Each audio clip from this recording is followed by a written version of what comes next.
আজকে আমরা ডিফারেন্সিয়েশন 9.8 7 নম্বর দেখব। 7-এর 1টা দেখব। এখানে 1-এ বলা আছে যে দেখাও যে √x plus √y equals to √a। এখানে a বলতে কিন্তু একটা ধ্রুবক সংখ্যাকে বোঝানো হচ্ছে, তার মানে a ধ্রুবক সংখ্যাগুলোকে রিপ্রেজেন্ট করছে। বক্ররেখার যে কোনো স্পর্শক কর্তৃক অক্ষ দুটি থেকে কর্তৃত অংশের যোগফল একটি ধ্রুবক।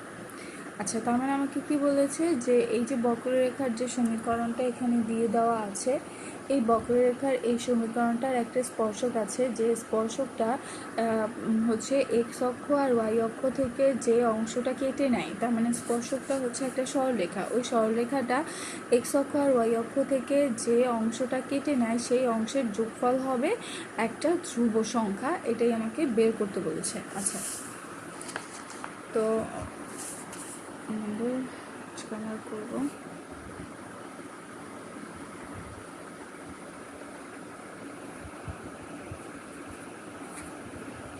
সাতের 1 নম্বর দেওয়া আছে কত, √x plus √y equals to √a আমাদের দিয়ে দেওয়া আছে। আচ্ছা, এখানে আমি আগেই বলে নিছি যে √a হচ্ছে একটা ধ্রুব সংখ্যা বা a হচ্ছে একটা ধ্রুব সংখ্যা। আচ্ছা, তো এখানে নর্মাল যে কথাটা যে x এর সাপেক্ষে অন্তরীকরণ করে,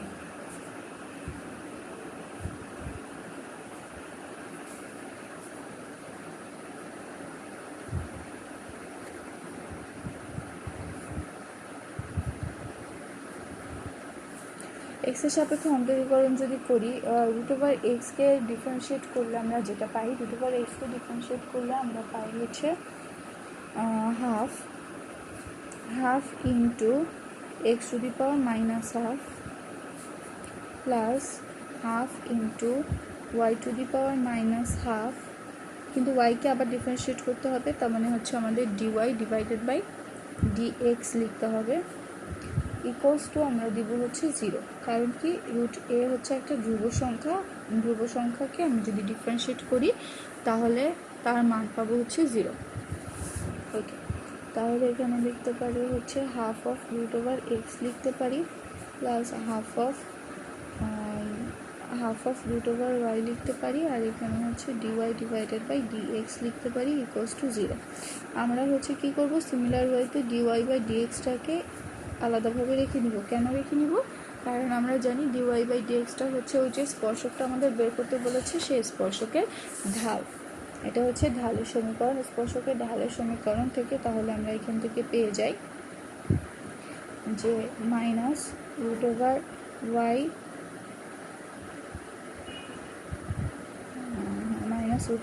ডিভাইডেড বাই √x। আমরা কাটাকাটি করলে এই জিনিসটা আলটিমেটলি পেয়ে যাব। আচ্ছা, এখন আমাদের ধরে নিতে হবে যে মনে করি ওই যে স্পর্শকটা দেওয়া আছে সেই স্পর্শকের উপরে যে কোনো একটা বিন্দু হচ্ছে x1 ও y1। তাহলে আমাদের এখানে কি লিখতে হবে, মনে করি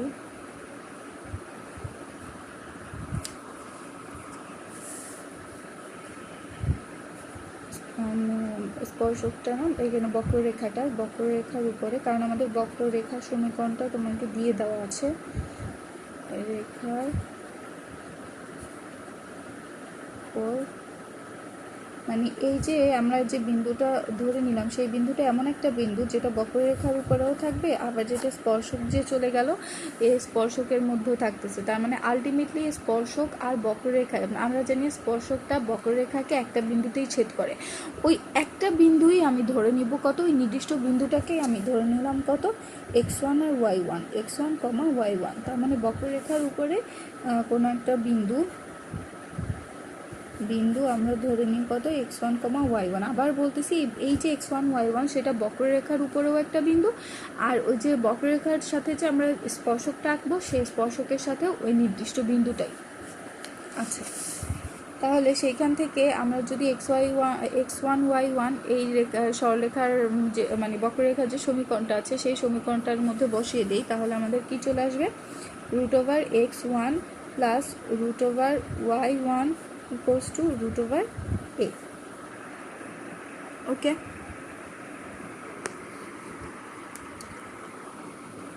আচ্ছা, তো সিমিলার ওয়েতে এটাকেও যদি আমি ডিফারেন্সিয়েট করলে আমার যেটা চলে আসবে সেটা হচ্ছে ডিওয়াই ডিভাইডেড বাই ডিএক্স। এখানে আবার x1 y1 দিও না, ডিওয়াই বাই ডিএক্স চলে আসবে, আর এখানে মাইনাস চলে আসবে হচ্ছে √y1 ডিভাইডেড বাই √x1।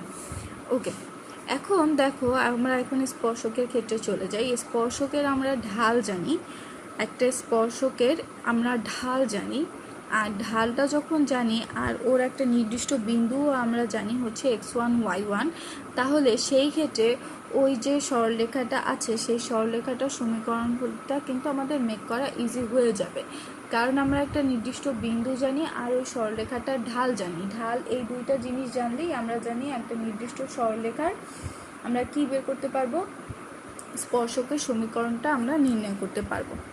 তাহলে আমরা এখান থেকে স্পর্শকের সমীকরণটা নির্ণয় করি।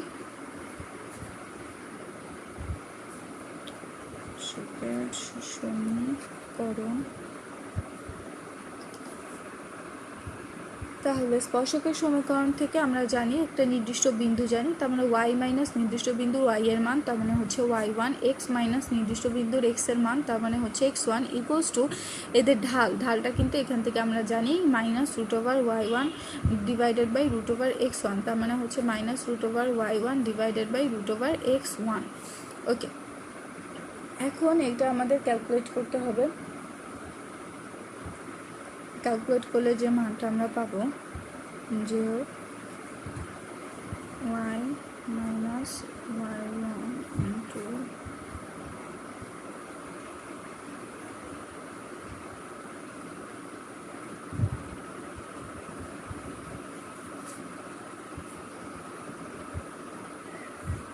y1।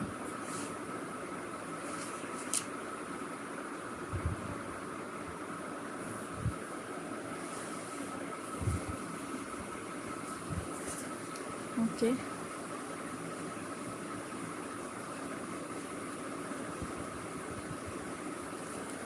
আচ্ছা এটা আমরা এভাবে না, এভাবে একটু সিম্পলিফাই করি। y minus y1 divided by এই y1টা এখানে নিয়ে আসবো, divided by √y1 equals two এই x1টা উপরে নিয়ে যাব, তার মানে হচ্ছে -x ডিভাইডেড বাই √x1। ওকে, তাহলে আমরা এখান থেকে পাবো y divided by √y1 minus y1 divided by √y1 equals to -x √x1, আর এখানে চলে আসবে প্লাস x1 √x1। ওকে, তাহলে আমরা এখান থেকে আনবো যে y ডিভাইডেড বাই √y1 কে একত্রে রাখবো, আর ওখানে এক্সটাকে এই পাশে নিয়ে আসবো, তার মানে হচ্ছে x √x1 ইকুয়ালস টু আমার এখানে ছিল যে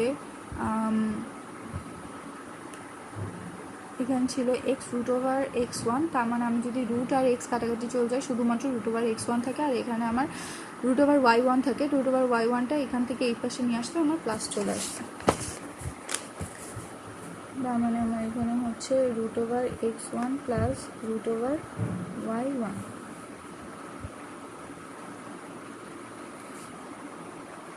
ওকে, এখন দেখো √x আর √x1 plus √y1 equals to কত জানি আমরা, a জানি।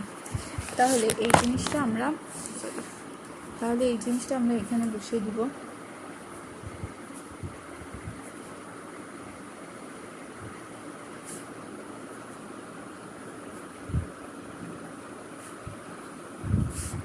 a দিয়ে ভাগ করে দিব।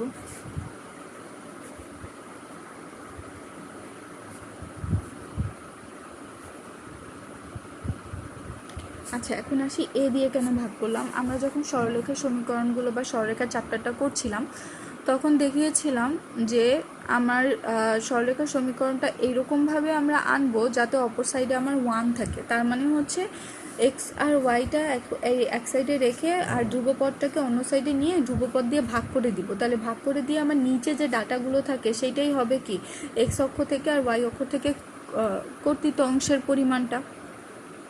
তাহলে আমার নিচে যে অ্যামাউন্টগুলো আছে এটা হচ্ছে এক্স অক্ষ থেকে কর্তৃত অংশের পরিমাণ, আর এটা হচ্ছে ওয়াই অক্ষ থেকে কর্তৃত অংশের পরিমাণ।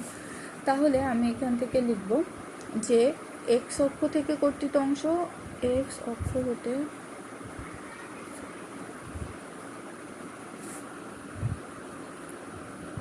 কর্তৃত অংশ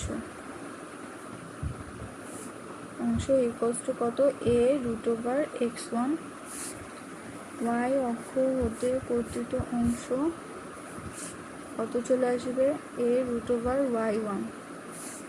তাহলে দুইটার যোগফল আমাকে বলছে, তাহলে যোগফলটা আমার কত চলে আসবে,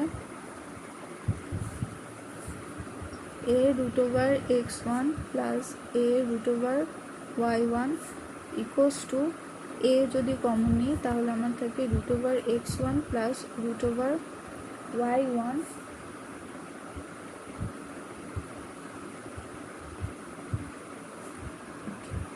মিস্টেক হয়ে গেছে, এখানে √a আছে, তার মানে আমাদের এখানেও আমার √a আছে, বাট এখানে আমি শুধুমাত্র a বসাইছি।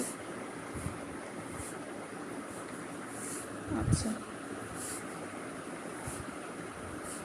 √a, তাহলে আমার হচ্ছে √a আর এটার মানে হচ্ছে √a, তারপরে a আর a যদি আমি গুণ করে দিই, রুটে গুণ করলে আমার শুধুমাত্র a থাকে। আমি আগেই বলেছি a হচ্ছে একটা ধ্রুব সংখ্যা। তাহলে এই খণ্ডীয় মানে কর্তৃত অংশের পরিমাণ, যে এক্স অক্ষ আর ওয়াই অক্ষ থেকে কর্তৃত অংশের পরিমাণ যেটা থাকে সেগুলোকে আমার যোগ করলে আমি একটা ধ্রুবপদ পেয়ে গেলাম। ওকে, এখন দেখি 8 নম্বর। 8-এর 1 নাম্বারটা দেখি। একটি ট্রেন 30 সেকেন্ডে এত মিটার অতিক্রম করে, তাহলে 5 মিনিট পরে এর বেগ কত হবে? এটা ইজি ম্যাথ। আচ্ছা, তাহলে টি সেকেন্ডে আমার এতটুকু দূরত্ব অতিক্রম করে, তাহলে আমার এটা সরণের সমীকরণ দিয়ে দেওয়া আছে। সরণের সমীকরণ হচ্ছে 3t প্লাস 1/8t² দিয়ে দেওয়া আছে। এখন দেখো বেগের সমীকরণ আমার যদি বের করতে চাই তাহলে আমার এটাকে ডিফারেন্সিয়েট করতে হবে, তার মানে ds ডিভাইডেড বাই dt, টি এর সাপেক্ষে আমরা ডিফারেন্সিয়েট করব। আচ্ছা, টি এর সাপেক্ষে ডিফারেন্সিয়েট করলে এখানে থাকবে শুধু 3, আর এখানে চলে আসবে 2 × 1/8 × t থেকে যাবে, তার মানে হচ্ছে 3 প্লাস 1/4t। এটা হচ্ছে আমার বেগের সমীকরণ। আচ্ছা, আমাকে বলছে যে 5 মিনিট পর তার বেগ কত হবে। দেখো, এখন মিনিট যেহেতু বলছে, তাহলে এই সময়টা কি মিনিটে দেওয়া আছে না সেকেন্ডে দেওয়া আছে? অনেক সময় কথাটা উল্লেখ করা থাকে না, বাট আমাদের এই প্রশ্নে দিয়ে দেওয়া আছে যে টি সেকেন্ডে। তাহলে যেহেতু আমাকে মিনিট দেওয়া আছে, সেই মিনিটটাকে আমার কিসে কনভার্ট করতে হবে? মিনিটটাকে আমার সেকেন্ডে কনভার্ট করতে হবে। সেকেন্ড মানে হচ্ছে 300 সেকেন্ড। তাহলে তখন আমার বেগ কত হবে? তার মানে ভি এর এই যে টি মানটা আছে, ভি সমীকরণের মধ্যে যে টি মানটা আছে, সেই টি এর মধ্যে আমার কি এই 300 মানটা বসিয়ে দিতে হবে। তাহলেই আমার কত বেগ হবে সেটা আমরা পেয়ে যাব।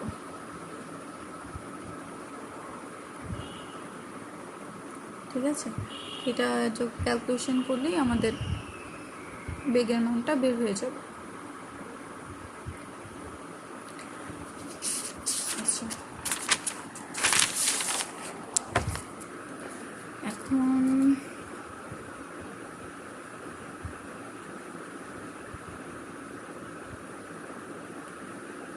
আটের কত নাম্বার করবো?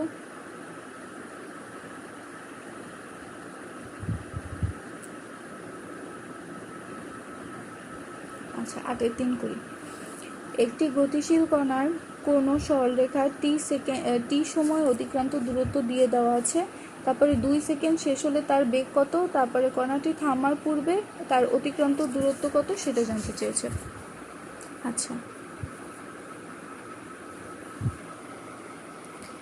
তাহলে আমার সরণের সমীকরণটা দিয়ে দেওয়া আছে। s equals to 63t - 6t² - t³ ওকে। এখান থেকে আমাকে বলছে 2 সেকেন্ড শেষে তার বেগ কত হবে সেটা বের করার জন্য।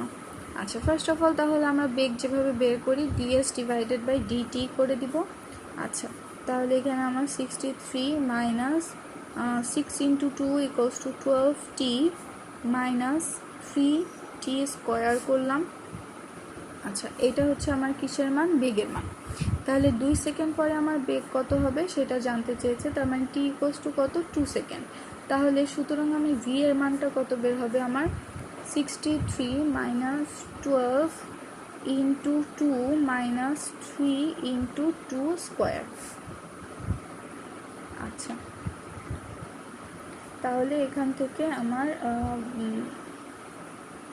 ইয়েটা বের হবে, বেগের মানটা বের হবে কত 27 বের হবে। এখন দেখো আমরা জানি না যে এটা 27 মিটার পার সেকেন্ড না কিলোমিটার পার সেকেন্ড না কি, কারণ আমাদের এখানে কোনো একক দিয়ে দেওয়া নাই। তাহলে একক যেহেতু দিয়ে দেওয়া নাই সেক্ষেত্রে আমরা লিখবো যে একক per second.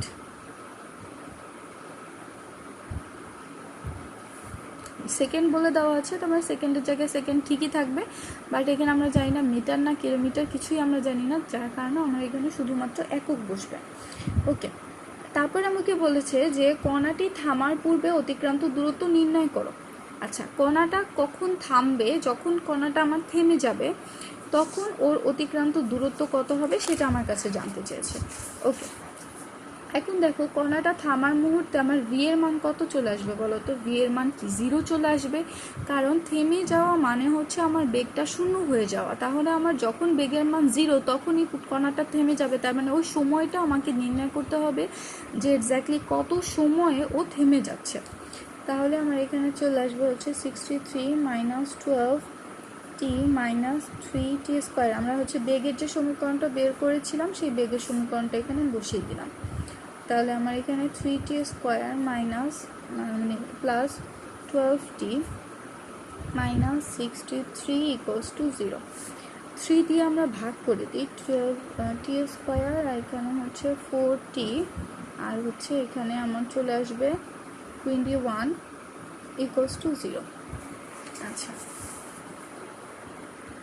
t square minus 7t plus 7t minus 3t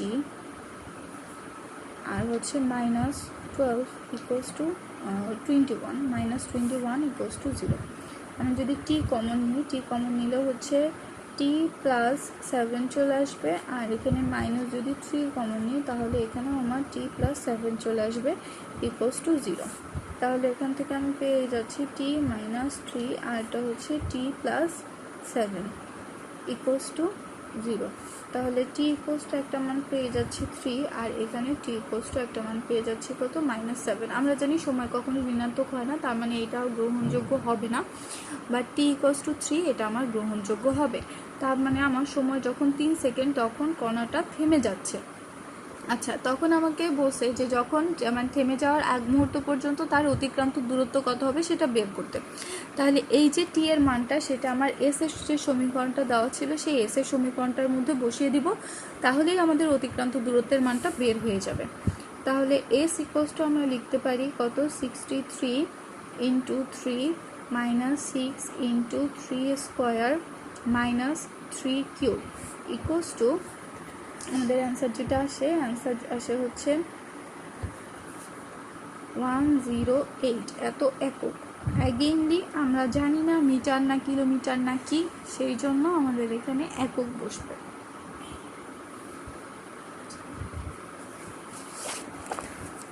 আচ্ছা, এখন দেখি 9 নাম্বারটা। 9-এর 1 নাম্বারটা বলেছে যে যদি কোনো বৃত্তের ব্যাসার্ধ সমহারে বৃদ্ধি পায় তাহলে তবে দেখাও যে তার ক্ষেত্রফল বৃদ্ধির হার ব্যাসার্ধের সাথে সমানুপাতিক। আচ্ছা, তাহলে এখানে আমাদের বলে দিয়েছে কত যে তার বৃত্তের ব্যাসার্ধটা সমহারে বৃদ্ধি পাচ্ছে। তাহলে বৃত্তের যে ব্যাসার্ধ বৃদ্ধির হারটা আমরা এভাবে লিখতে পারি যে বৃত্তের ব্যাসার্ধ যদি আমার আর হয়ে থাকে তাহলে সময়ের সাথে সাথে এই ব্যাসার্ধ বৃদ্ধির হারটাকে আমি এভাবে প্রকাশ করতে পারি যে ডিআর বাই ডিটি। এটা কি সমহারে বৃদ্ধি পাচ্ছে, তার মানে সমহারে বৃদ্ধি পাচ্ছে মানে কি একটা কনস্ট্যান্ট হারে বৃদ্ধি পাচ্ছে, সেই জন্য আমরা এখানে কে দিয়ে রাখবো।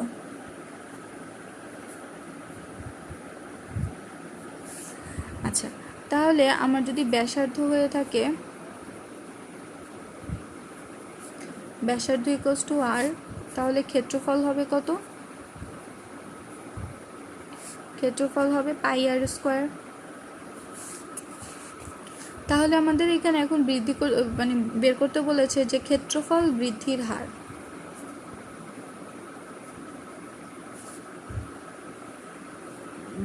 বৃদ্ধির হার, ক্ষেত্রফলকে এ দ্বারা প্রকাশ করি। ক্ষেত্রফল বৃদ্ধির হার তাহলে হচ্ছে dA/dt ইকুয়ালস টু, তাহলে ক্ষেত্রফল বৃদ্ধির হার হবে কত, এটাকে ডিফারেন্সিয়েট করতে হবে। এটাকে ডিফারেন্সিয়েট করলে আমরা পাবো হচ্ছে 2πr, তারপরে হচ্ছে dr/dt, কারণ আর যেহেতু টি এর কোনো মানে টি এর কোনো রকম সাপ্লিমেন্ট না, তার কারণে আরকে আমার আবার ডিফারেন্সিয়েট করতে হবে, তার মানে dr/dt আমরা পেয়ে গেলাম। ওকে, তাহলে আমরা এখান থেকে পেয়ে যাই যে 2πr, আর হচ্ছে dr/dt মানে আমরা কে মানে কনস্ট্যান্ট জানি, তাহলে ইন্টু আমরা কত লিখে দিব, কে লিখে দিব। তাহলে আমি হচ্ছে 2πk ইন্টু আর লিখতে পারি, কারণ 2πk এই তিনটাই হচ্ছে আমার কনস্ট্যান্ট নাম্বার, আর হচ্ছে শুধুমাত্র ভ্যারি করে সময়ের সাথে সাথে। তাহলে সুতরাং আমি এখান থেকে লিখতে পারি dA/dt সমানুপাতিক আর, তার মানে আমার আর যত পরিমাণে বৃদ্ধি পাবে সেই সাথে সাথে আর বৃদ্ধির হারটা মানে আমার ব্যাসার্ধ বৃদ্ধির হার বা ব্যাসার্ধের সাথে সাথে আমার ক্ষেত্রফল বৃদ্ধির হারটা সম্পর্কিত এবং সেটা সমানুপাতিক হারে বৃদ্ধি পেয়ে থাকে।